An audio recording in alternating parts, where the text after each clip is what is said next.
Today on Monkey Life, Chimp Tikko goes under the knife when he gets a tooth infection. He's the worst one I've ever seen. Sometimes you get some hair packing, but not like this. Newcomer Floh has a rude awakening when she meets leader Sam. But she needs to learn. And young golden-cheeked Gibbon Tien is on the lookout for a mate.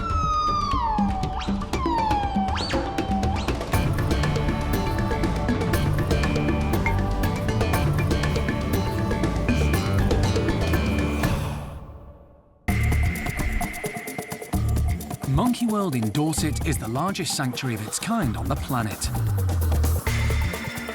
The team, led by Dr. Alison, rescues and rehabilitates abused and unwanted primates from all over the world.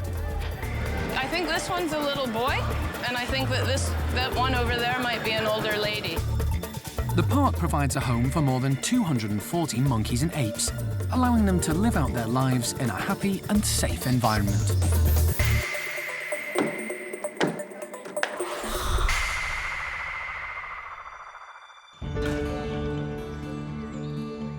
It's early morning, and at Hananya's enclosure, the chimps are about to be let outside.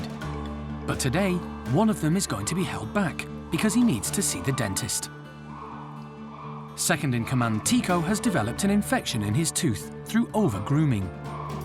Tikko's got a tooth in the back of his mouth that we're really worried about and that needs to come out, so he needs some dental work. So he's had a week of antibiotics, and today's the big day.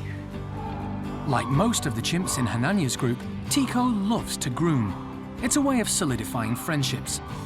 But he's managed to get a lot of hairs caught around his molars. He's a very influential and important animal in this group, and, you know, we're not going to relax until, you know, it's been done and he's back up and about. The chimp team have called in the services of wildlife dentist Peter Kertesz and wildlife vet John Lewis. But it's going to be down to the keepers to get Tikko to sleep for the operation. The best way to anaesthetize him would be by an injection given by the keepers. They know him, he will let them vaccinate him, and therefore they might let the keepers give him the injection for the anaesthetic. The other chimps are so pleased to be let outside, they don't care Tikko is missing. And Hananya is too busy throwing his weight around to notice anything out of the ordinary. The primate care staff have isolated Tikko in a back bedroom. And while the rest of the team wait patiently outside, Cara and Lisa try to persuade the big chimp to let them inject him. The last thing Tikko needs is to see strangers milling around, because he'll be even more suspicious than he probably is at the moment anyway. So we're just keeping out here. As soon as the anaesthetic has taken effect, it's all systems go. Normally, an operation like this would be carried out in the hospital. But John has decided it'll be safer to do it in the chimp house. Tikko has had a bad reaction to an anaesthetic in the past, so John wants him under for as little time as possible. The problem is immediately evident to Peter. Fur from either himself or another animal, and it's packing between the teeth, and it's packing between the gum and the tooth as well, in the little pockets. And of course, it just buries itself down, and it sort of travels around inside the gum as well. He's the worst one I've ever seen. Sometimes you get some hair packing, but not like this. As well as being uncomfortable, the hair can cause infection, which is what has happened to Tikko. We're going to take that tooth out, but the tooth next to it, if you look at this one over here, there's a little bit of movement on that tooth as well. Not much. We're just going to take out the wisdom tooth first. I'm just loosening it now.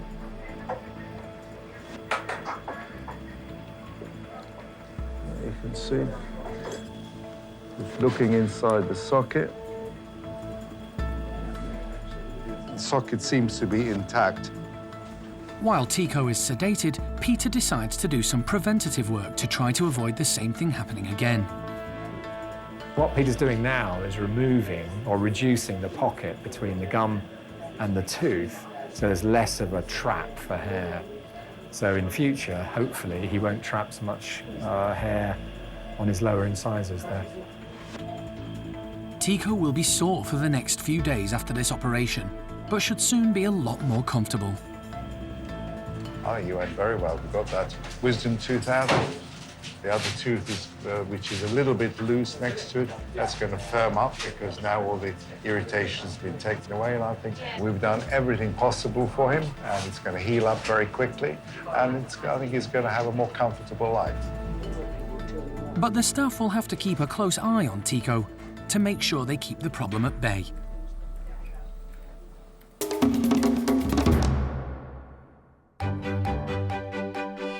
At the orang nursery, young Jin seems to be having a whale of a time. It's several weeks since he moved over from Gordon's group and left his mum Xiao Kuai, but he doesn't seem homesick at all. The 6-year-old has made lots of new friends and has been reunited with his elder brother, Kai. This morning, staff are putting their breakfast of fruit out on the climbing frame to encourage the orangs to take some exercise and work for their meal.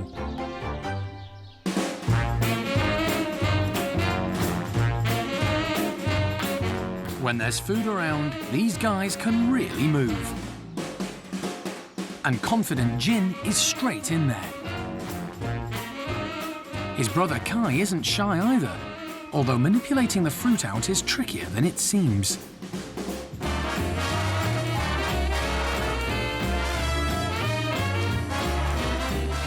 Oshin doesn't climb very often, but there's no way she's missing out on breakfast.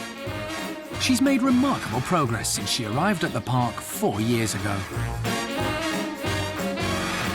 Her adopted son Sylvester can't get at the fruit. But not to be outdone, he tries to suck out the juice from the bottom instead. Armee and her sidekick Jolie are never far from each other's side and don't seem to have had to make too much effort to find their breakfast. And while Dinda freshens up, Jin is gathering the troops ready for another play session.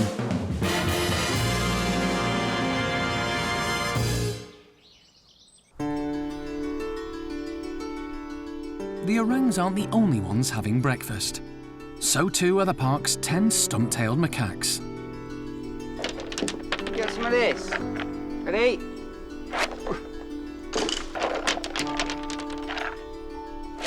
The stumpies are encouraged to forage for their food, as they would in the wild. But 3 of the ugly monkeys, as they're affectionately known here, have been held back inside. Leader Sam and dominant female Kelly are about to meet elderly newcomer Floh, who is enviously watching the others enjoying breakfast outside in the sunshine.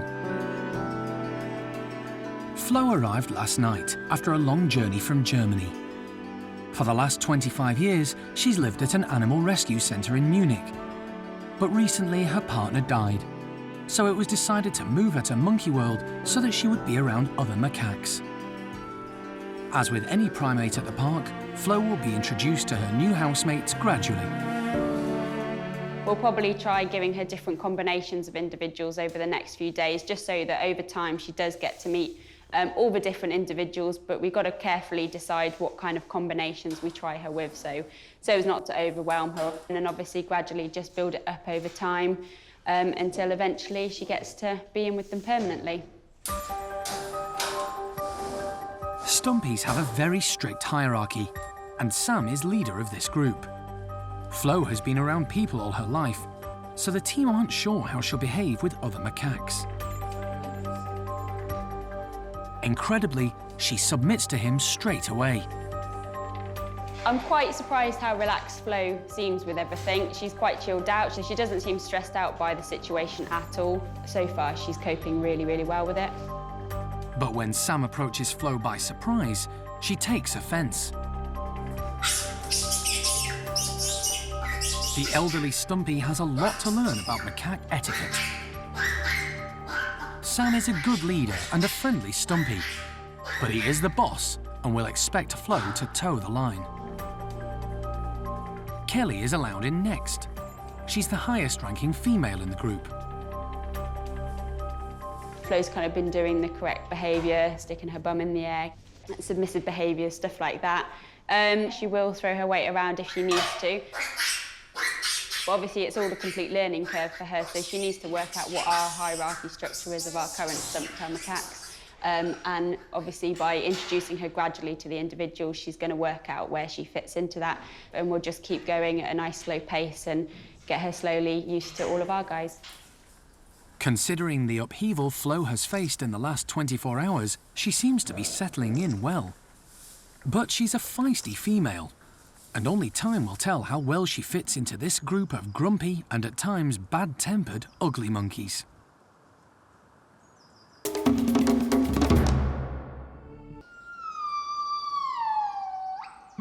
Golden-cheeked Gibbon Tien is now 7 years old and nearing maturity. He still lives with his family, Mum Peanut, Dad Pongyo, Sister Tianang, and little brother Tio. But he'll soon be ready to go it alone. Tien is an absolutely stunning looking gibbon. Right now, he is in his absolute prime. He's a young adolescent, just turning into adulthood, and he's really bulking out. His hair looks absolutely fantastic. It's shiny, it's immaculately groomed. He just looks absolutely amazing. Perfect category for finding himself a young woman now. One of the biggest signs that he's ready to leave is that he's started to sing on his own. So you can see Tien at the moment, he's right up at the top of the tree. He's all by himself and he is singing. This is a really good indication that Tien is now a mature adult male and he's actually stepping away from his family. That song that he's singing at the moment is actually out there saying, I am a handsome, virile, strong young man and I'm looking for a lady to set up home with. It's an amazing sound. It's a little bit haunting because he's all by himself, but it's an absolutely wonderful thing to see him doing. In the wild, gibbons would naturally begin to move away from their parents as they mature, but in captivity they can't do this. Tien is trying to spend more time on his own within the enclosure, but the team will soon need to step in. This is obviously a crucial time for us to really be watching what's going on with Tien. You know, he wants to leave his family and we need to observe how the family dynamics are working, make sure everybody's happy and comfortable. But we also need to now come up with a plan for his future, work out where his new home's going to be and who that new home's going to be with. Tien was the first golden-cheeked gibbon to be born at the park. Of all the other golden cheeks here, the most likely match for Tien is Kim. She still lives with Mum Zoe and Dad Jake, and is only 5 years old, so hasn't yet shown any signs of wanting to leave her family. And she hasn't started her colour change, which all female golden-cheeked gibbons do as they reach adolescence. She's not really a sexually mature adult female, but she's a very confident lady. She knows her own mind, so I don't think it's going to be too much of a problem just for her to actually leave home a few months early. If the team do decide to put Tien and Kim together, they'll have to find a new enclosure for them, as gibbons are territorial, and they'll no doubt want to start their own family. This is what we want to do, but how do we go about that? We need to find a home for them, and whether we move someone else out, put them in, or we have to build something new, that's the next thing that we have to decide.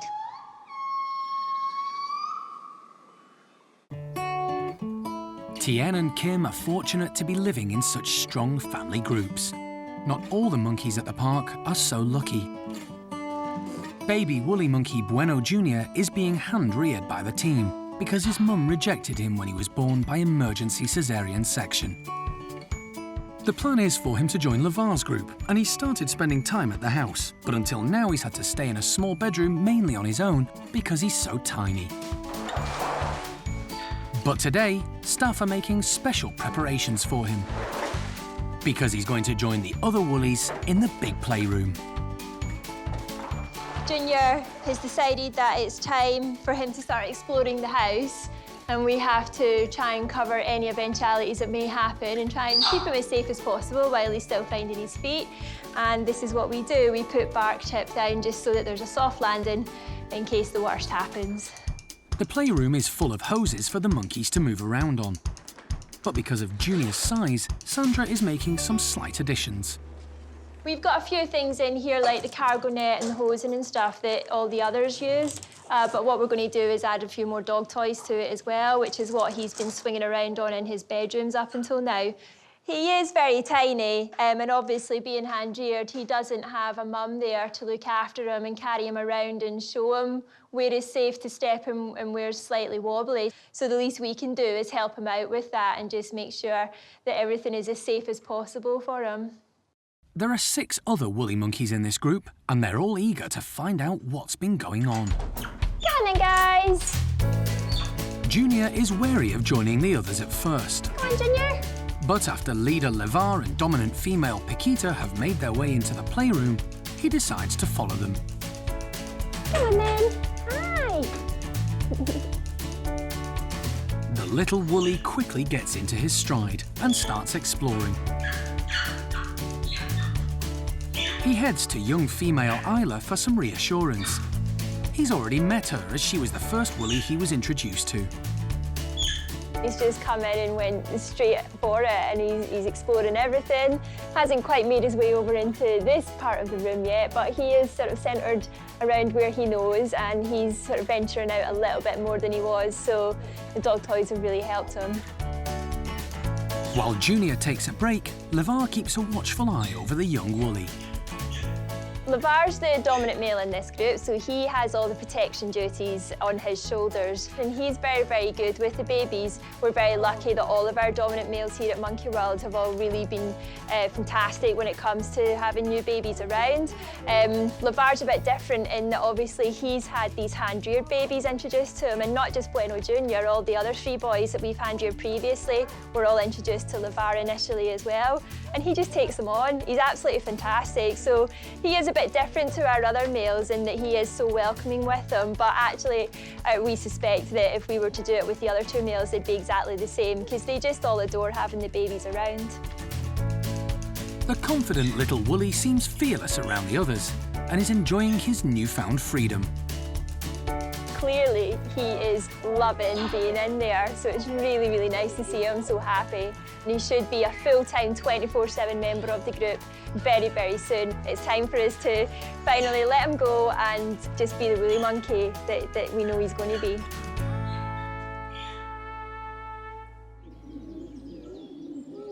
At Hananya's enclosure, Tikko is back with the other chimps and appears to be recovering well from his tooth operation.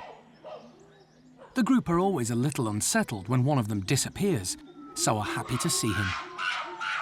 I think it was really important to get Tikko back into the group as soon as possible. Obviously, as Hananya's number 2, he does play a really key role in this group, and actually all of the staff noticed how uncomfortable and anxious Hananya was to have Tikko absent, so it was important to get him back in. It was obviously a stressful day knowing that he had to go down, you know, under potentially quite a long anaesthetic and the risks involved there, so we really were all on edge, but he's healed as we hoped he would. We're really happy how it's all gone, and we can all breathe a sigh of relief and just let him get on being the number 2 in this really great group. Although the operation was successful, the chimp team will have to be extra vigilant from now on with Tikko's dental hygiene to make sure the problem doesn't reoccur. They'll still need to tweeze out any hairs that get trapped. Like, good boy. It's really helped us to have the surgery on him done and be able to cut those gums back and remove that tooth at the back that was giving the problem. We've got quite a detailed procedure going on with various implements, and we've changed a little bit what we're doing following the advice of the dentist. Good boy, Dee. All the chimps at the park are given clicker training, known as operant conditioning, where they're taught to present parts of their body to the staff in return for treats. Still got banana in your mouth, Pete. This training is essential to carry out health checks like this. Boy. I do think he enjoys the sessions. He's obviously motivated by the rewards, but he's not one that always comes to the basic opera conditioning session. So I do think he likes the fact that this is just about him and it's a bit of attention. And he's pretty cooperative, and it is amazing what you can do with these animals when you build a relationship with them. Good boy. He must feel quite vulnerable with his mouth open and us sticking various implements in there. So it's a great testament to the staff that he trusts us enough to do that, and that we can do it in a safe way that doesn't interrupt his life. He gets to stay with the group, but it avoids, you know, further surgery and anaesthetic, which obviously we want to do, you know, really at any level. Very good, T. It's a lot easier because the gums are much further back. You can actually get in the gaps of his teeth. Whereas before, it was the gum was so overgrown between the gaps, it was just big holes. So you can see it much better now. Boy cheeks. But not everyone is happy with all the attention Tikko is getting. Shamak, who's a bit of a clown, decides his teeth are in need of a little help too.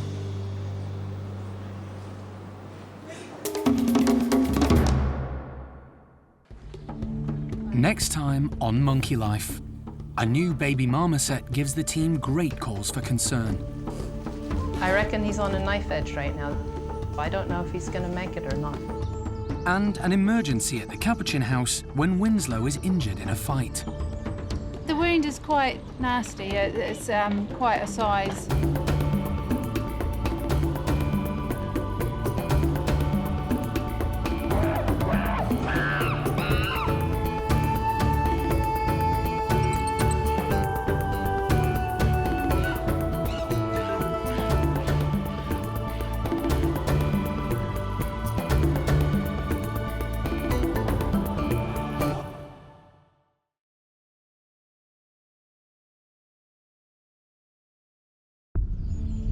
This time on Monkey Life, the British pet trade strikes again as the park prepares to welcome another neglected marmoset.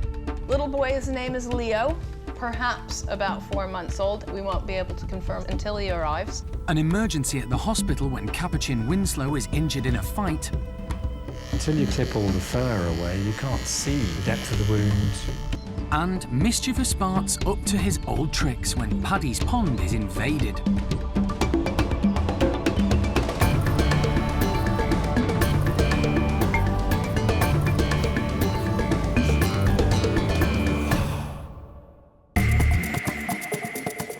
Monkey World in Dorset, set deep in the English countryside, is the largest sanctuary of its kind on the planet. For more than 25 years, the team, led by Dr. Alison, has rescued and rehabilitated abused and unwanted primates from all over the world. That's one been grabbed.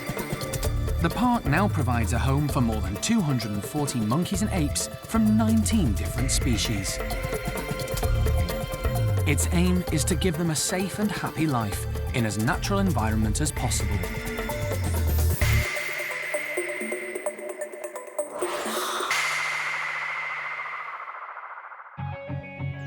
At the Marmoset House, primate care staff are busy preparing for yet another arrival.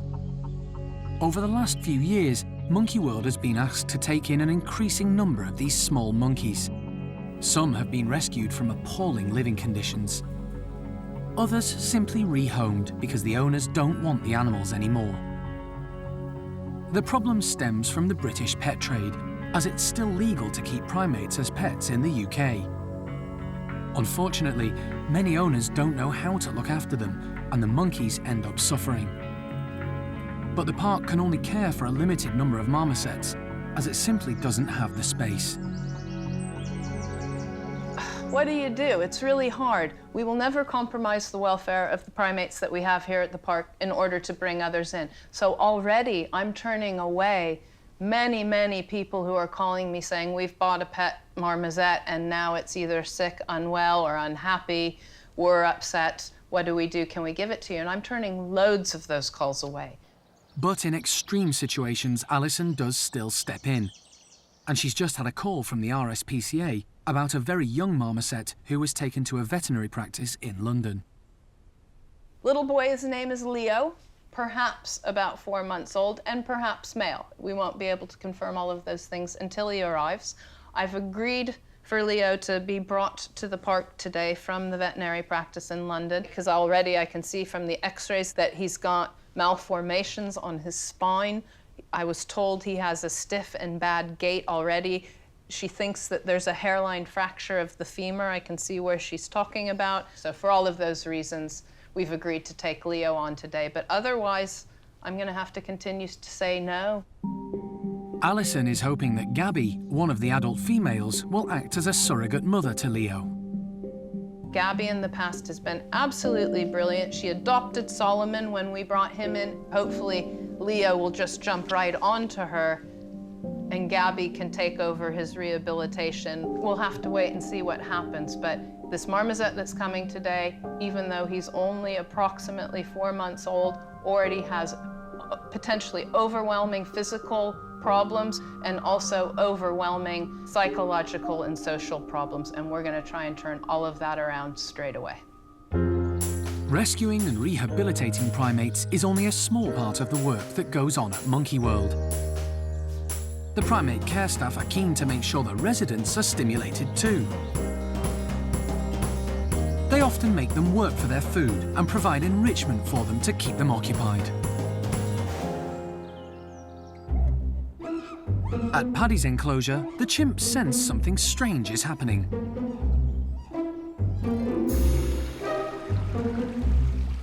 Their pond has been taken over. In the wild, chimpanzees don't swim, but they have been known to wade through water when necessary. So staff are interested to see if they'll be prepared to get their feet wet.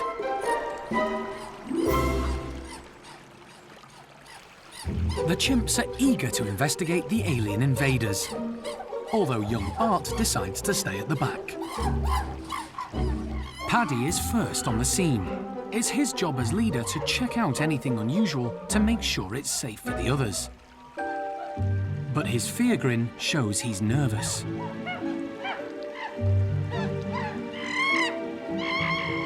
Beth, who's one of the highest-ranking females, joins him, but is also fear-grinning. Paddy grabs one of the ducks from the side of the pond and quickly discovers they've been filled with tasty yogurt. Brave Cindy is the first to dip her toes. She's also a high-ranking female and must think it's worth the effort, because after Bixer grabs two from the side, she goes back to the water for another one.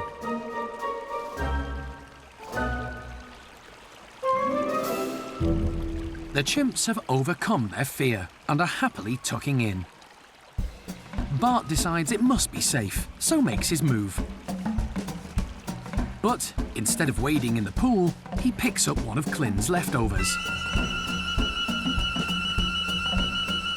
The cheeky little chimp then steals from Chatter, who's managed to gather quite a stash. Hebe wisely moves out of his way, leaving Chatter in Bart's line of fire again.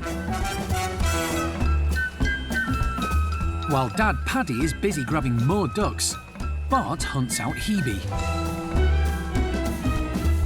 She's not amused.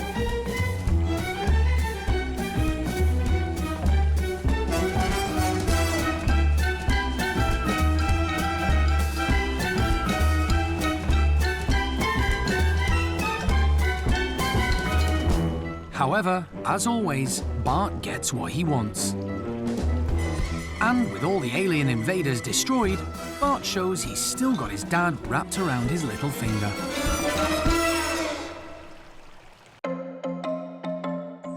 Most of the time, the primates live harmoniously in their groups. But like all families, occasionally there will be squabbles and disagreements.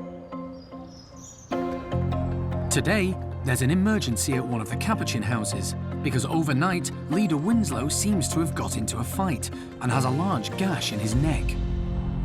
The wound is quite nasty. It's quite a size, and it's also rather deep, so yeah, we don't want to take any chances with it. None of the staff witnessed the attack, so it's difficult to point a finger. Although Errico is a likely suspect, as there has been friction between the pair recently. And Felipe and Franco can get a bit rough at times too. We think it's one of the boys because of the size of the wound, and they've got quite big canines, but it would be unfair to sort of blame anyone without having been here and seen it. Winslow has been sedated and taken to the hospital. Fortunately, wildlife vet John Lewis happens to be on site. It's not that unusual for capuchins in captivity to end up with nasty wounds, because they have very sharp nails and they live in fairly close proximity to each other. He's not really. But this does look suspiciously like a bite. Yeah, I think you might need some of this. Once Winslow is safely hooked up to the monitors, John gets down to business. These are good.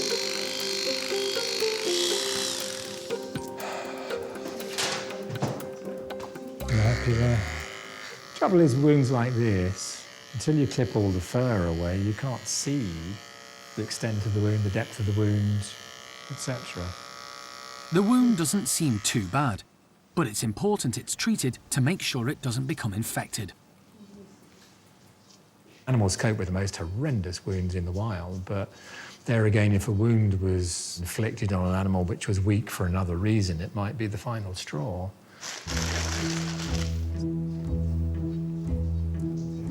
It would be nice to have a light really on it, wouldn't it? As with all the primates he treats, John is going to use dissolvable stitches. We rarely use anything else on animals, to be honest, because it means you don't have to handle the animal twice when to get the stitches out. The problem John now faces is how he's going to get the stitches to stay put. Capuchins are extremely dexterous and more than capable of pulling them out. I'm just gluing the knots to make them more difficult to undo. I'm not saying impossible, I'm saying more difficult. John has one more trick up his sleeve. I like it. It's micronized aluminium. It's very antibacterial, and it stays put for a while. It's good stuff. A dose of antibiotics, and the operation is complete. I want him to feel a bit sore. I'm not going to give him a lot of painkillers. If he's a bit sore, he's less likely to fiddle aggressively with it. You know, pain, I mean, I don't mean severe pain or chronic pain, but pain's there for a reason. It's a warning, and I'd like him to be warned, as opposed to just, yes, please help yourself and fiddle. You know, you can tell a human patient, I'll leave it alone, but you can't tell an animal. Once Winslow has recovered from the anaesthetic, he'll be ready to rejoin his group. The team are just hoping that he and the other mischievous capuchins will leave the stitches alone. Good position.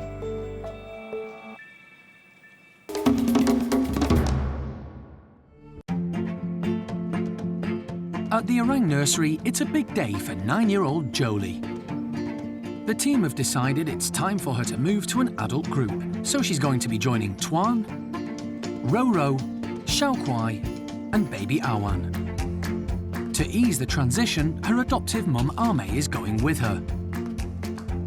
The two orangs have been very close ever since Jolie arrived at the park in 2006. She came over as a baby from Moscow Zoo after her mum rejected her, and Ame immediately stepped into the breach. Jolie has been like her shadow ever since. You know, she's all grown up now, so time to graduate, and Tuan's the perfect, calm, fully mature male orangutan for them both to go across and meet. So hopefully they're gonna willingly walk across from the nursery, overhead the tunnel, and into the enclosure next door. We'll let them settle for a few minutes and then bring the man out and see what happens.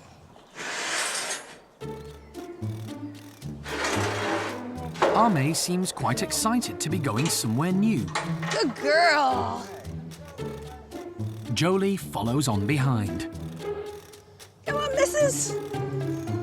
She's the business. But as Ame steams forward, Jolie has second thoughts. Ame has reached Tuan's enclosure, but suddenly her bravado disappears.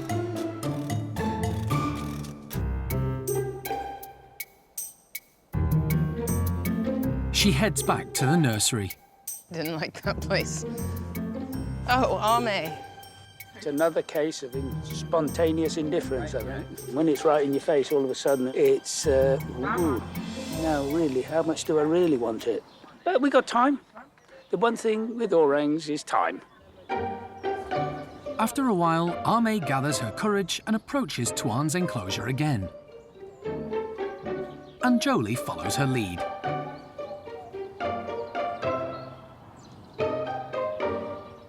But just as Ame arrives, Jolie accidentally touches the electric fence and hastily retreats back to the nursery, followed by Ame. I think turn the fence off then. Oh, we were nearly there. She's lived in the nursery her whole life since she arrived at Monkey World, and they've never had an electric fence, so she's obviously needs to learn that today. So we've just seen that happen, so we feel a bit sorry for her, so hopefully she'll get some confidence and she'll come back and see what it was. Could this be third time lucky? Ame tentatively tries again. It's decision time for Jolie. Does she brave it to join Ame, or risk going back to the nursery alone? Finally, they both arrive in their new home. With no one else around, Jolie starts to explore, while Ame keeps a watchful eye out for any trouble. The team decide it's time for the duo to meet their new leader. It's not the first time Ame has lived with an adult male orangutan at the park.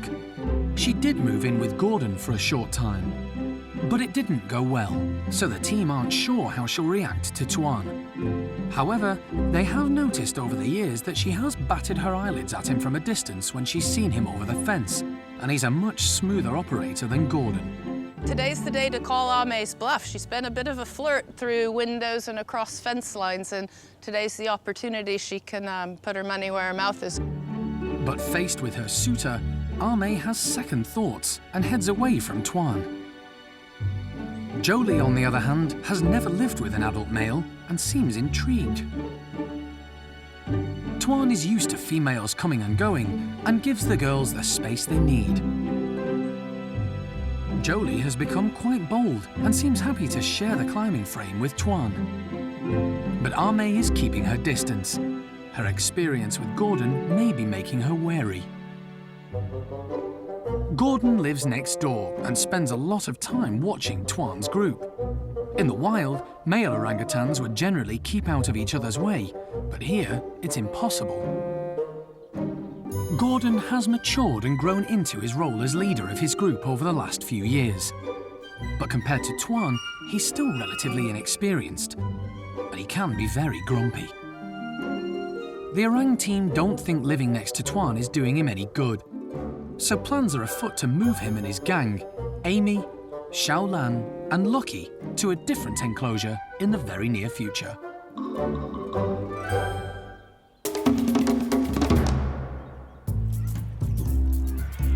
Winslow has recovered from his operation and is back in charge of his group of capuchins, none the worse for his ordeal. The staff were keen to get him back as quickly as possible to avoid any of the others taking advantage of the situation and making a bid for the leadership while he was away. Some of the lower-ranking boys in the group were quite enjoying the fact that Winslow wasn't around. The more dominant males in the group as well, the likes of Erico, Felipe and Franco, might have quite liked having a break without the boss around. So, you know, they'll quite quickly be put back in their place if Winslow's feeling up to it, so that they know that he's back and he's in charge, and they should probably be a little bit more careful. Unfortunately, despite all the veterinary team's best efforts, his stitches have come away. The wound's not looking as good. We've seen a few of the females grooming the stitches, and they've actually started to pull the stitches, and Winslow's continued the lovely job they've done. So now we're back to stage one again with that wound. So the team have had to come up with another approach. We don't want to risk putting him under another operation to stitch it up and then for them to pull the stitches out again. So we're going to go down the next route, which is to give him antibiotics orally.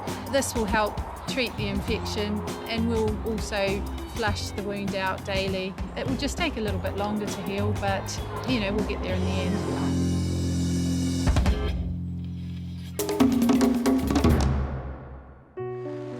The RSPCA is just arriving at the park with baby marmoset Leo. They were tipped off by a veterinary practice in London who suspected the little monkey had been neglected. For the time being, Leo is going to be kept in a temporary cage on his own. They're having to be very careful because he's so fragile. He has problems with his spine and has trouble walking. He also has a fractured femur. Although Alison had seen his x-rays, she's shocked to see how much pain he's in.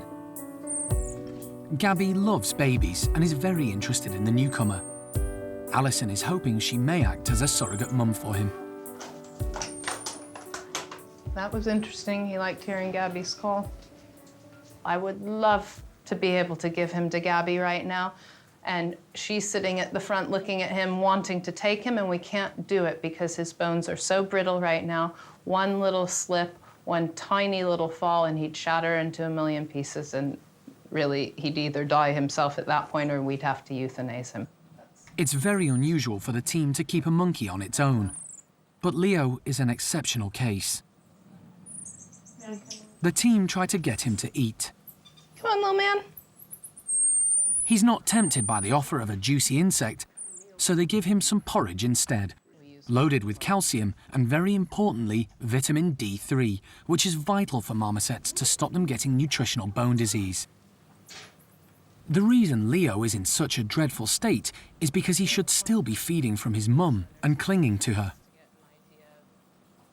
He nervously gives it a try. Oh, there he goes. Look, lapping it up. Many breeders of marmosets separate babies from their mothers too early and give inadequate or false advice to potential owners to encourage them to buy the monkeys. Leo's owner has given a written statement to the RSPCA. So, purchased marmoset about a month ago from the breeders, unable to afford companion for the monkey, but was told he would bond with the family instead. Unsure if he was hand-reared, aware that the monkey is young, but not aware that he should still be with his mother, was told he would bond better at a younger age. That's classic. Until we see him move, I'm not convinced that he actually can move. Oh, he's peeking out. Hey, little man. Leo is one of the worst cases the park has ever seen. Because he's so frail, the team decide he would be better off in the cage he arrived in because it's smaller and there's less chance of him falling. His back end does not work at all right now at all, and what's perhaps even upsetting to me is that you watch him try and move and he just trembles, which is maybe him trying to make his limbs move, but I think it's a reaction to the pain. This is a very painful condition, and I think he's in the height of the throes of his bones bending and breaking, and he's a baby. This is one poorly monkey. I hazard to say it's probably an individual that's in the worst condition that we've brought in a long time. It's just tragic. He's tiny. I reckon he's on a knife edge right now. This is no done deal. I don't know if he's going to make it or not. Next time on Monkey Life, golden-cheeked Gibbon Tien plays hard to get when he moves in with his new mate, Kim. He's a little bit nervous and shy. Little Kim has just fronted him up. And Chimp Rodders pushes Lulu to the limit.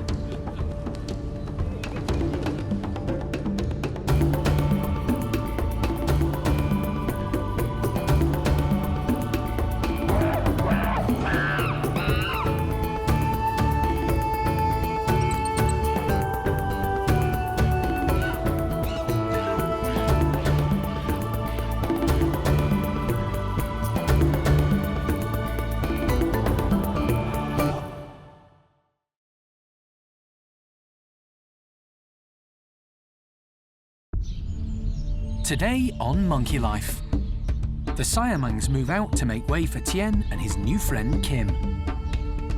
But it's not plain sailing. Just a bit of a waiting game at the moment. Squirrel monkey Charlie gives the girls a run for their money. They're a pretty fierce mob to contend with. And it's all change with the woolly monkeys, as Lena and Milo head for pastures new.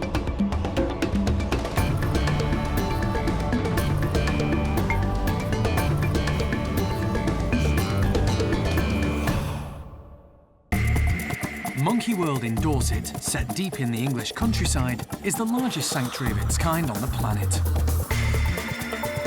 The team, led by Dr. Alison, rescues and rehabilitates abused and unwanted primates from all over the world. The animals aren't being kept appropriately, so they need to go. The park provides a home for more than 240 monkeys and apes. Its aim is to give them as happy and natural a life as possible.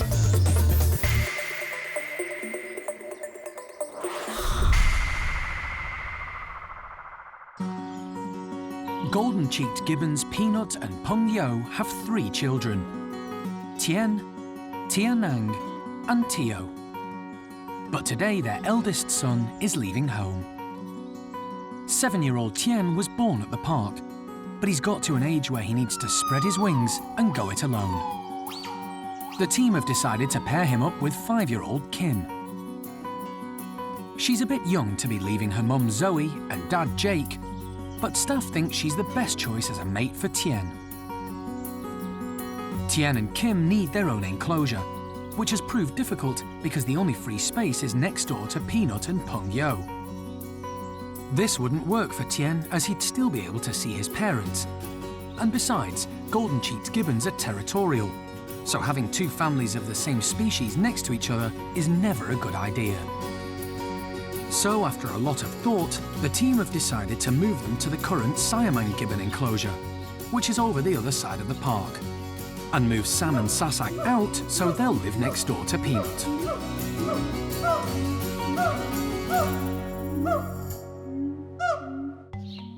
The team want the move to be carried out as quickly as possible to avoid any unnecessary stress to the gibbons. Sam and Sasak are first on their list. They need to coax them from their house into the tunnel and then into the travelling crates. Off you go. You ready? You happy? Say you're happy, Carl. Yeah, I'm happy. All right. It's your fault if it goes wrong. Sam ventures into the tunnel, Good boy. but can't be tempted into the crate. He knows something's up.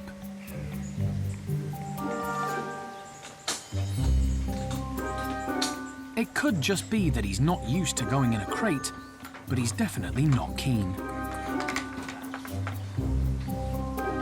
It's a stalemate at this stage, isn't it?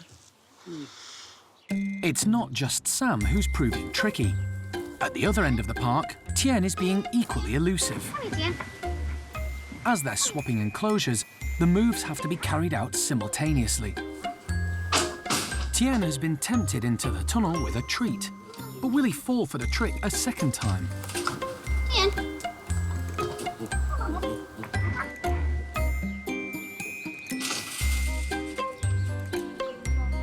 So, stalemate here too. Back at the Siamang house, Sam is still refusing to play ball. Just a bit of a waiting game. I mean, obviously he's apprehensive. He has done this before, you know. We have moved the Siamangs in this way before, so, you know, he knows what's happening, and obviously there's no way of letting him know that he's going to a fabulous new enclosure, and he's quite happy here. So he's obviously wondering a bit what's going on. Still confident that we're going to get there, but yeah, just a bit of a waiting game at the moment. Jeremy decides to take matters into his own hands and goes around the other side of the tunnel. Just come in here. Come on, buddy. Reluctantly, Sam moves forward. You got him? Is it keep going, Kate? Oh, well done. Well done, Kate. 10 points. He's in. 1 down, 3 to go. With Sam in his crate, the pressure is on to get Tien to cooperate too. He has gone a little further and he toys with the crate, but he's not convinced. If the team are to stay on course with this move, they're going to have to come up with another plan. The gibbons aren't the only ones moving around.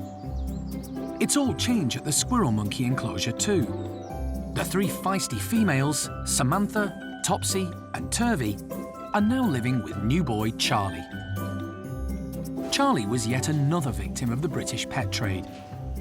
He was rescued from an office at a car wash in London a year ago. When he arrived at the park, he was put in with the other squirrel monkeys. And at first, everything was harmonious. But he proved popular with the girls. And after a while, Topsy, Turvy and Samantha turned on the other male, Fidget, and decided to try to oust him in favour of Charlie. Fidget was an old man, and so the team decided it would be kinder to move Charlie out of the enclosure for a while. Sadly, Fidget has recently passed away, so Charlie has rejoined the group. Charlie's been waiting in the wings up in the marmoset house with other primates alongside of him to sort of keep him interested and occupied. And now with Fidget passing, it means a new lease on life for Charlie, who we've brought down to the house, and he's gone in with the ladies, and the ladies are happy out catching insects. Charlie is over the moon with his 3 ladies and his big new enclosure full of insects, and life is back to normal at the squirrel monkey house. So as one life passes, another one enters the fray, and sad to miss Fidget, but pleased for Charlie at the same time. Because Charlie is so much younger than the girls, the enclosure has had to be reinforced to cope with his boundless energy. There is quite an age difference in this group of squirrel monkeys now. All of the ladies are older. They're in their early 20s and quite set in their ways. And Charlie is just a young teenage lad. He's probably only about 2.5 to 3 years old now. And he's just full of life. Bouncy, leaping into everything, having an opinion about everything. So it'll be interesting to see. Does the teenage lad sort of overwhelm the older ladies, or do the older ladies just get that teenage boy under the thumb? My bet's going to be on those ladies, because they're a pretty fierce mob to contend with.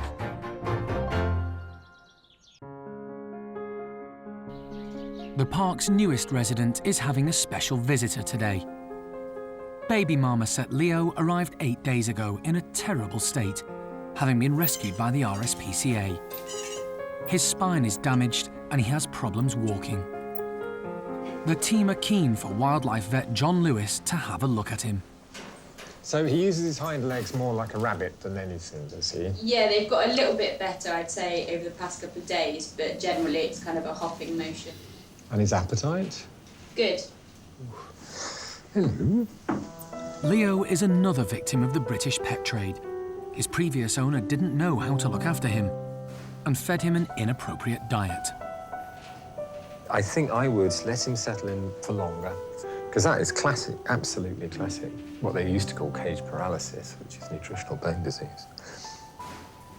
This is a very, very typical clinical picture of an animal deprived of the correct vitamins and a good supply of calcium. And he's hopping around like a rabbit, and that's probably because of distortions in the spine, lower spine and pelvis, and possibly hips too. Certainly the diet needs correcting. He's a very young animal, which means that you'll get a degree of correction of his shape, and hopefully he'll end up not hopping around like a rabbit, but he may end up moving with a bit of an arched back. But that will be a big improvement over what you have for the moment. The park tries to put new arrivals in with other monkeys as soon as possible to begin their rehabilitation. But because of his poor physical health, they're going to have a different approach for Leo. And if you put him in, say, the cage next to me here with branches and trees and so on, he probably would want to follow the others around, but the danger there is he'd fall. And then, of course, if he starts falling, he could do himself more damage. You can turn soft bones into folded bones, or very brittle bones into broken bones. So, for the time being, Leo is going to have to stay on his own. If you can get him to a situation where he can cope with branches and trees and so on, slowly, even if he's a bit arched in the back, then he'd live a perfectly fine life here, you know, without being at great risk. Leo has made good progress since he's been here, but there's still a long way to go.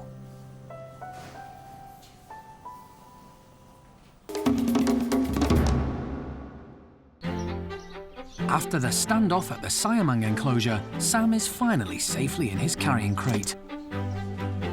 The team are hoping his mate Sasak will prove a little more cooperative.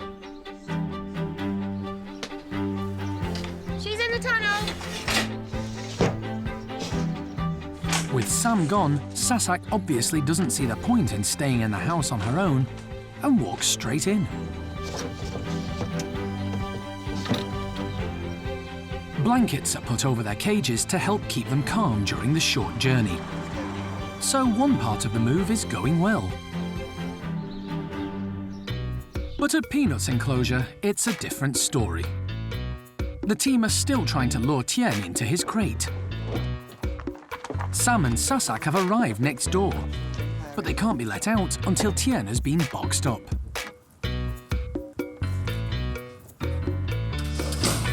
Finally, progress. It takes a group effort to get Tien to take the last couple of steps into his crate. Good boy! Good boy! He's definitely in. His hands here. Yeah, 100%. With Tien on his way to the old Siamang enclosure, Sam and Sasak finally get to see their new residence. Good boy. Here you go, buddy. Here you go. Sam is more than happy to escape his crate.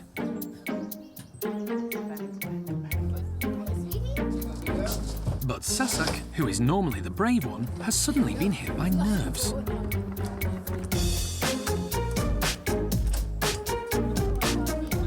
Sam is waiting for her.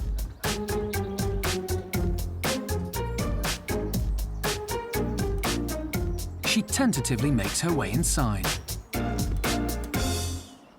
That's the Siamangs into their new house down at Support, and we've got Tien in the box, so going to take him up to the Siamang house. Yeah, nearing the finish line, and we're doing, I think, pretty well time-wise considering. While Sam and Sasak explore their new, larger playroom, Tien has arrived at their old house, unaware he's about to get a new friend. The team don't know how they'll react to each other, so have decided to let the youngsters meet through the mesh first of all. This is a massive change for both of them. Come on, Kim. Hi, sweetie. Hi. All right, guys. Tien seems excited but nervous. Kim, on the other hand, is taking it all in her stride. Little Kim has just gone straight up to Tien, fronted him up, her face up against hers. He's a little bit nervous and shy, but fine. And touch wood, we have a beautiful new couple.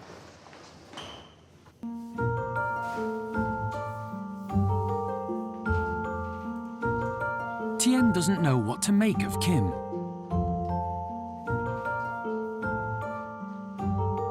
And when she gets closer, he's off. But unperturbed, Kim perseveres.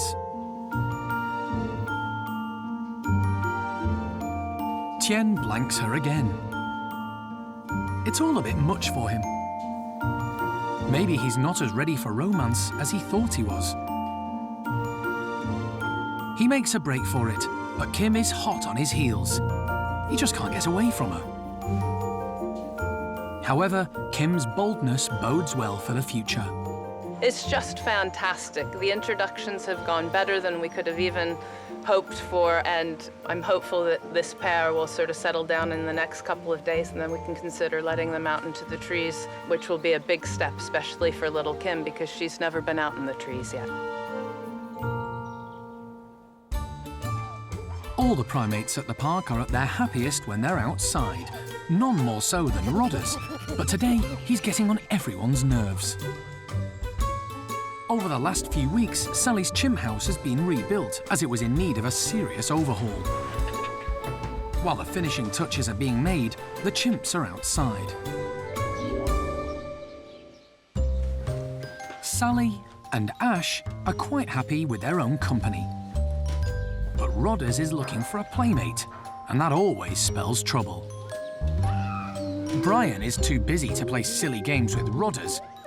He's a growing lad and decides his time would be better spent practicing his displays.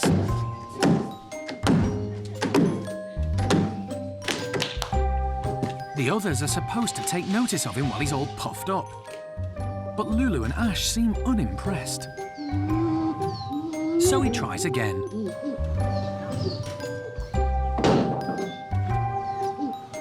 Still no reaction. But one chimp who refuses to be ignored is Rodders. He's set his sights on one-armed Lulu, who's easy to wind up. She tries to see him off, but has played right into his hands. Sally takes a ringside seat and is soon joined by Brian, who's given up trying to act the big man. Rodders has really annoyed Lulu now. She can be grumpy at the best of times. The 9-year-old knows better than to get caught when Lulu's on the warpath.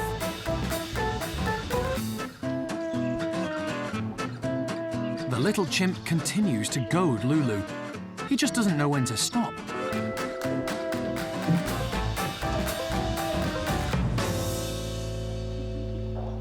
Sally has had enough and heads inside. The new playroom has been officially opened for them. Brian too sees his chance to get in there before Rodders causes chaos.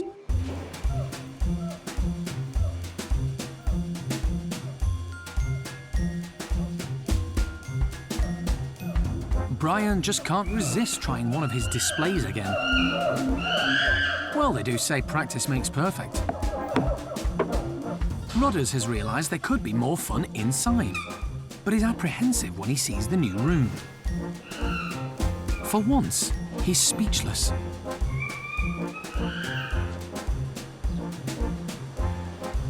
Everyone's still ignoring Brian, but he's oblivious.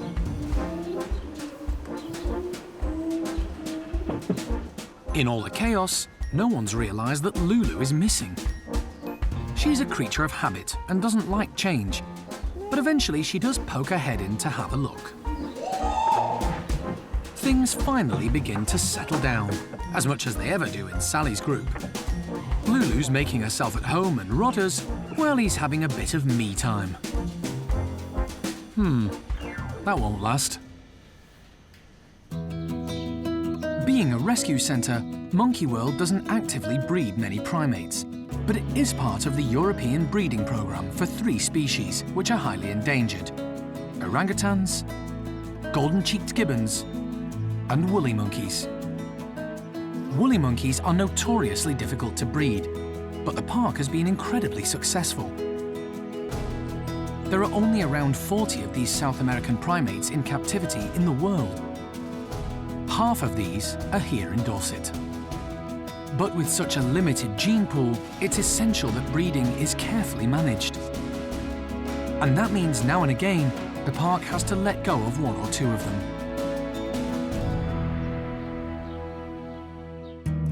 Today, Oaska is going to have to say goodbye to his son Milo and Milo's mum Lena. They're off to a zoo in Holland. 9-year-old Lena was born at Monkey World and has proved to be a great mum. It's hoped she'll have more babies in the future. Oaska himself is a very important woolly monkey. Oaska's wild caught, which makes him very rare and valuable. With such a small population of woolly monkeys, he's not related to any of them. So genetically, he's very important to make the gene pool larger, and it means that his offspring can potentially go almost with any other woolly monkeys because they will be unrelated. Oaska is no doubt sad to see Lena and Milo go, but another female is just arriving from Holland to take their place. She's been escorted all the way by a keeper.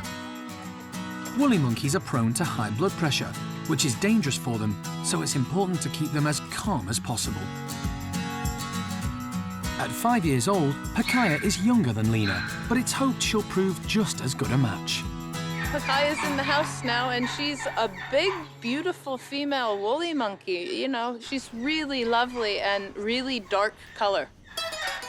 Pacaja will be kept inside for a few days to give her a chance to get used to her surroundings and her new housemates. As well as Oaska, she's got females Zingu and Guapa to contend with. Although she's in a separate bedroom for now, she can see the others. Oaska seems bemused to see this new female. Oaska's just the business. He's such a lovely lad. He, is just up against the mesh, all puffed up, looking beautiful, not too intimidating, and certainly no threatening noises at all. Quite frankly, it's usually the ladies that cause more intense trouble, and already Guapa's sort of been up at the mesh, sort of having a look and looking a bit serious, but then happy chirps coming out, so it isn't alarm calls and threatening behavior. Pacaja's a big girl, so I don't think that Guapa's gonna want to mess with her.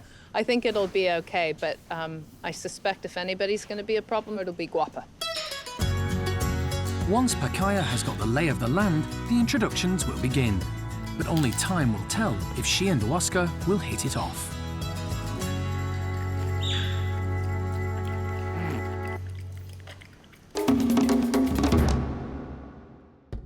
Next time on Monkey Life. A surprise for the chimp team when Cherri gives birth to twins. They can make a much better job of this than we can, so we need to leave them alone. Let them get on with it. And concern for Patus monkey Sissy Joe when staff discover a lump on her thigh.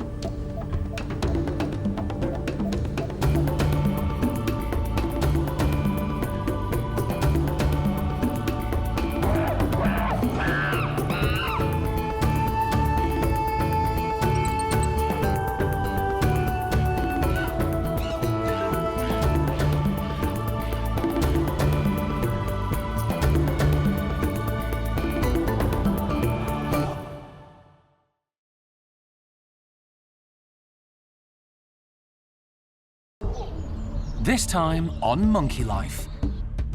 Excitement at Hananya's enclosure when chimp Cherri finally gives birth. Cherri's still very tired, so we're keeping our fingers crossed. New arrival Pacaja takes a shine to Oaska. Wherever Oscar is, Pacaja is pretty much about 3 steps behind him. Here she comes. And fearless golden-cheeked Gibbon Kim leaves her new friend Tien behind when she heads for the trees.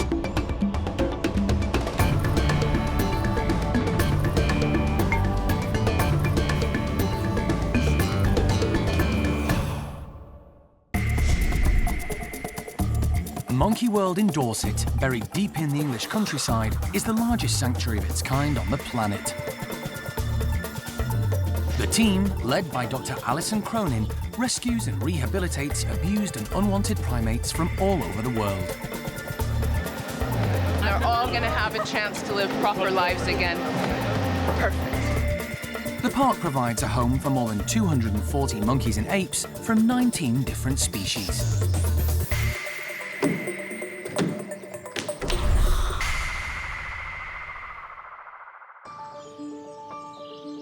Mornings can be a rowdy affair at the park, particularly among the chimps, who are always eager to get outside. But today, Hananya's enclosure is suspiciously quiet. That's because overnight Cherri finally gave birth to not one, but 2 baby girls. The chimp team is keeping a close eye on events, but are also keeping their distance.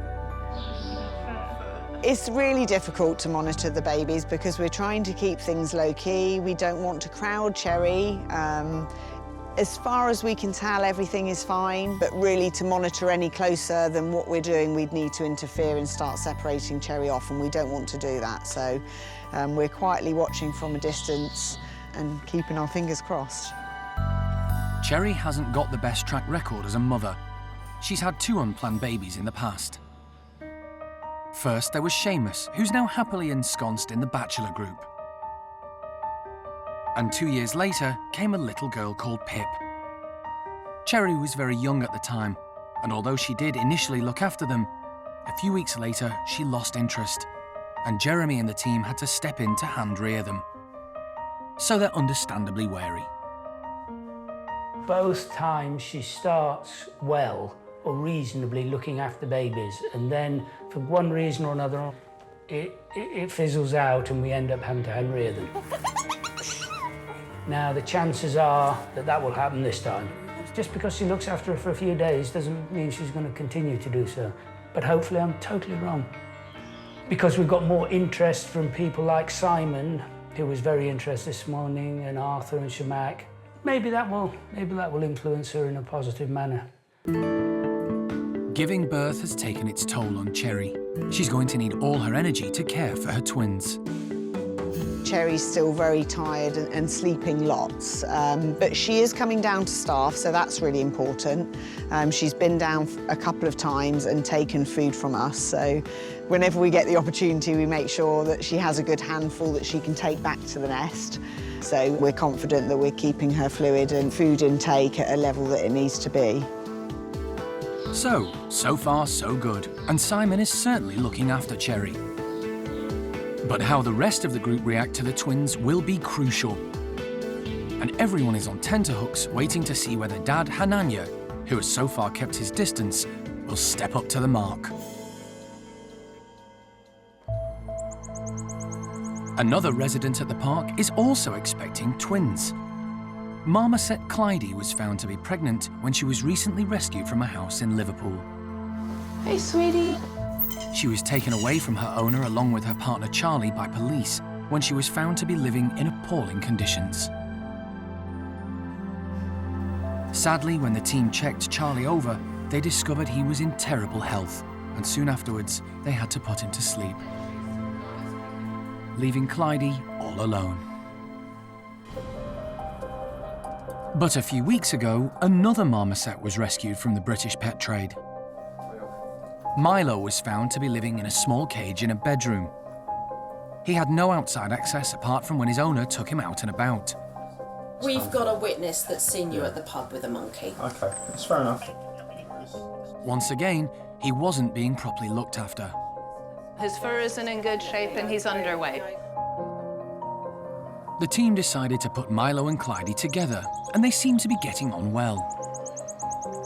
Really, Milo's got mental problems. Physically, he's doing okay. But this quiet, natural environment is just the key to his rehabilitation and being paired up with another common marmoset, because that's what's most important to them, as others of their own kind.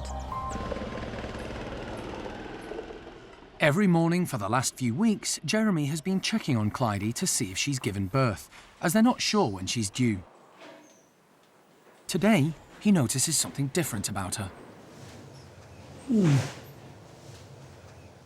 doesn't look quite as round as she did, because she's not had them in... Jeremy is worried. There's a bit of blood on the floor there. I'm just going to shut this door. It looks like Clydie has already had her twins, but there's no sign of them. They should be with her.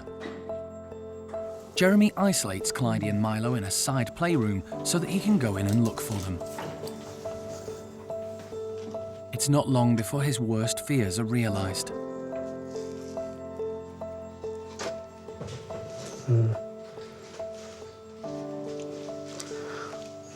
Yes, I don't know if you want to see this on your pictures. Clydie has had her babies, but they haven't survived. When she arrived at the park, Clydie was not in good health, so this isn't totally unexpected. The top and bottom of it is, though, Clydie just wasn't in physical or mental condition to have babies. And really, that is not remotely surprising. It would be surprising if she had babies normally and looked after them normally. And, you know, so really, it isn't a surprise. She looks quite OK on all this. So, no, I'm not remotely surprised at this outcome. The park doesn't breed marmosets, so Clydie won't have any more babies. The main focus for the staff now is her rehabilitation.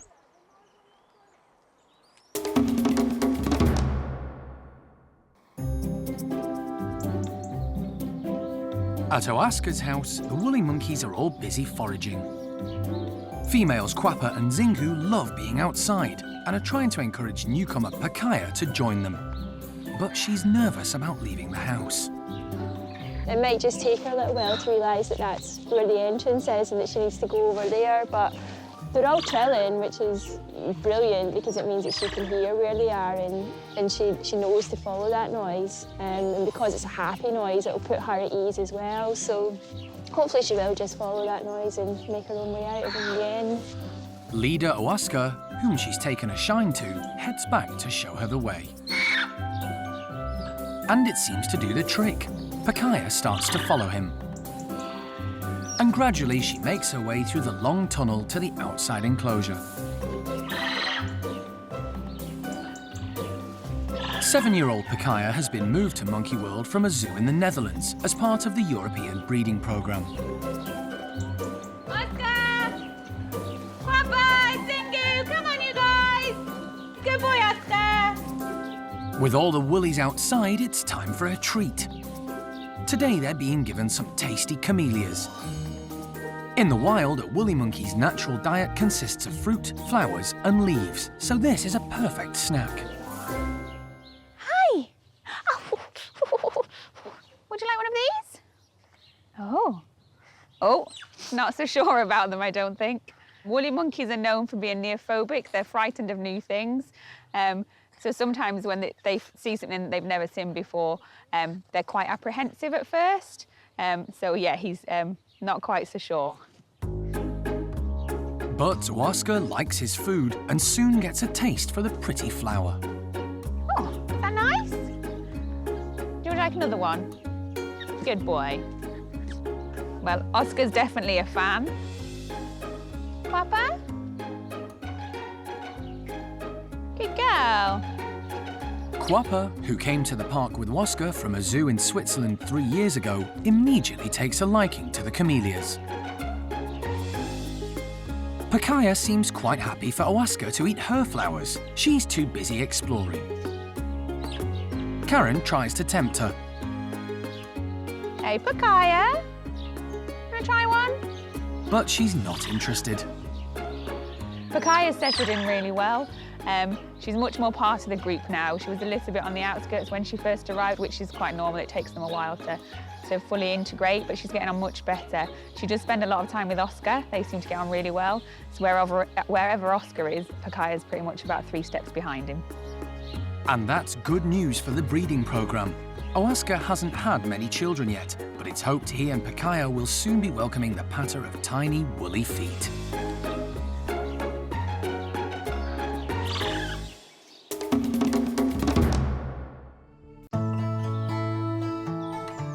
There are 2 patas monkeys living at the park. Mitza, who was rescued from Slovenia a few years ago where she'd been kept as a pet, and Sissy Joe, who was rehomed from a monkey sanctuary in Cornwall to keep her company. Patas monkeys originate from Africa and are the fastest primates on land, reaching speeds of up to 55 kilometers per hour. Not that you'd realise that from watching Mitza and Sissy Joe, however, who are both elderly and take life at a much more relaxed pace. Recently, staff have become concerned about Sissy Joe, as they've noticed a worrying growth on her thigh. She's got a history of having growths, but she's now about 21 years old, and she's an old lady, and a lot of animals, including people, I suppose, get lumps and bumps as you get older. It's sort of the process of life. And it's something that we have to deal with Sissy Joe because we believe that there might be yet another new growth on her hip. It may be nothing, but to be on the safe side, the team have called in wildlife vet John Lewis to investigate. However, he's apprehensive. The fact that Sissy Joe is 21 years old, then, or thereabouts, means the anaesthetic is obviously more risky in old animals. The surgery, no. I mean, it doesn't mean the surgery is any more risky, unless we find something more sinister than I expect. Sissy Joe has been given a pre-med to calm her down and hopefully allow the primate care staff to inject her by hand. But it doesn't seem to be working. The pre-meds had some effect, but possibly not enough to allow us to walk up to her and inject her with the induction agent for the anaesthesia. So we're just getting the kit ready in case I need to put a blowpipe dart into her. When John arrives at Sissy Joe's enclosure, she's still wide awake and moving around. So John decides his only choice is to anaesthetise her using the blowpipe. This isn't ideal because it could cause her stress. He waits until he has a clear shot.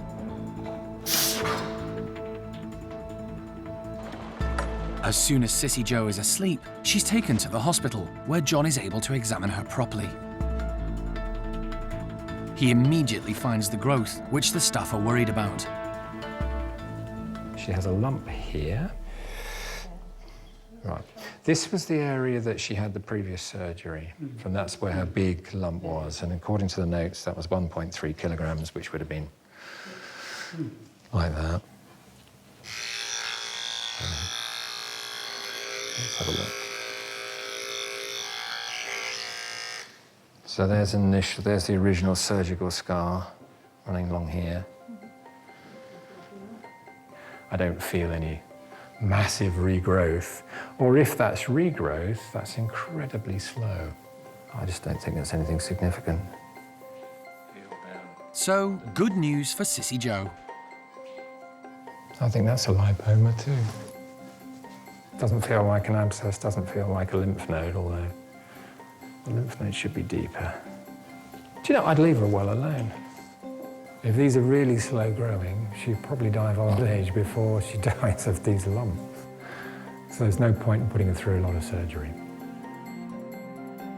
Thankfully, the lumps have turned out to be harmless, but the primate care staff will continue to monitor her closely over the next few months.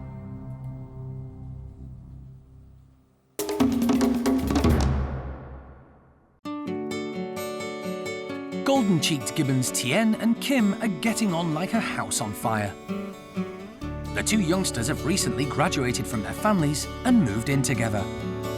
Everything's going really, really well. We're very impressed with how they're doing. We've seen lots of contact between the two of them, very positive contact. They're very happy squeezing into very small space past each other and things like that. And all of this is really good signs that their relationship is developing. They're starting to develop that trust and contact with each other. Today, it's time to let them loose in their very own huge tree-filled enclosure. But the team aren't sure how they'll react. Tien should be okay, as he's used to climbing trees. But for Kim, it'll be a new experience. She's only ever had hoses to swing on, and her old enclosure was covered overhead. She might come out, be really confident, she might be really scared, and also we're obviously worried about the fence that they've never used before either, so we've just got to wait and see what's going to happen. Come on then, guys. Here she comes. Kim is first out, and to everyone's surprise, heads straight for the trees, showing no fear at all. Her natural instincts have immediately kicked in. She looks around for Tien, but he hasn't braved it outside yet. Tien! Come and see!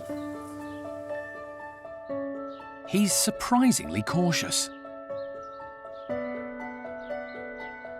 Despite being older than Kim and having had trees in his other enclosure, he seems unsettled by his new surroundings.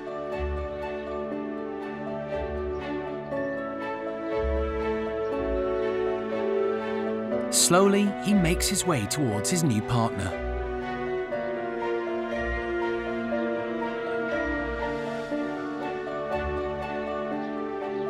Hi! Kim has just been absolutely astounding. She went straight up into the trees. She's exploring absolutely every nook and cranny of those trees. You can see how wonderfully she's moving, that the fitness level that she has is perfect for this, and she's got all the skills and ability to move in the trees. Despite Kim's encouragement, Tien is still wary. These trees are a very different shape and different style from what he's actually used to. Much more big open space as well, because you haven't got the dense foliage that he's used to as well.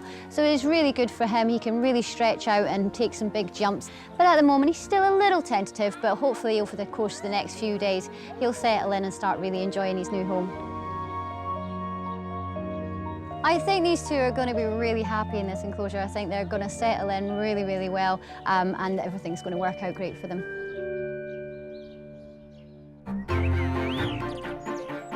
Back at Hananya's house, Chimp Simon seems to have taken on the role of bodyguard to Cherri and her newborn twins. Low-ranking Arfur is also being very attentive. Simon's still sticking very close to Cherri and monitoring the situation closely, but he's starting to relax. For example, we've seen him go over and groom Hananya. So he's spending periods away from Cherri, but returning frequently. And I think he's responding to her and her needs, and also the babies. So, for example, if he hears the babies cry, he'll rush back and make sure everything's okay. And he's also keeping an eye on the other members of the group, and he's allowing individuals to get close. But if the chimps start to crowd Cherri, then, you know, he's still making sure that she's getting enough space. Simon is taking his self-appointed role very seriously.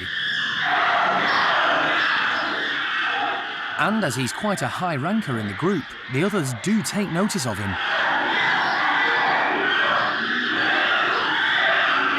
Marjolaine's having a go now. Dominant female Cherri can give as good as she gets, but with 2 babies in tow, decides it would be wiser to get out of the way and seek sanctuary higher up. Dad Hananya is still staying on the sidelines. He's yet to show any interest in his 2 baby daughters. If you compare with Paddy, Paddy is a perfect father, and he's always attentive, but, you know, and he keeps his hands to himself. He lets, you know, he lets Susie, you know, bend his hair, and he'll just touch the baby like that, but he doesn't get involved with the actual looking after the baby. But he's very attentive of policing the other animals around her and that sort of stuff. Well, this morning it was Simon and Shamak doing that in particular. That's just an observation. Hananya's, you know, Hananya would be a fantastic number 2, but he's not a natural leader. With Simon attending to Cherri's every whim, the chimp team starts to make preparations for tomorrow, when they plan to let the whole group out together. They want to get things back to normal as quickly as possible. I think we really want to take a hands-off approach with this group and also with Cherri and let nature take its course, really. We know that Cherri can feed babies. We know that she has a very important position in this group. And looking at her needs and the needs of the group, she wants to be with everyone. And the more that we can keep things normal in terms of the group and their routine and their life here at Monkey World, the better. So it's a big decision. She's going to have to negotiate the outside enclosure, and there are risks there, but we're just going to take it, you know, each day and each hour as things go. The whole future development of these babies and everything, we're just going to have to wait and see. They can make a much better job of this than we can, so we need to leave them alone. Let them get on with it.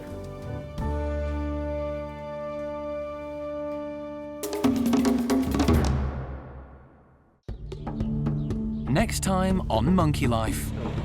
It's the big ape move as Gordon's orangs swap houses with Sally's chimps.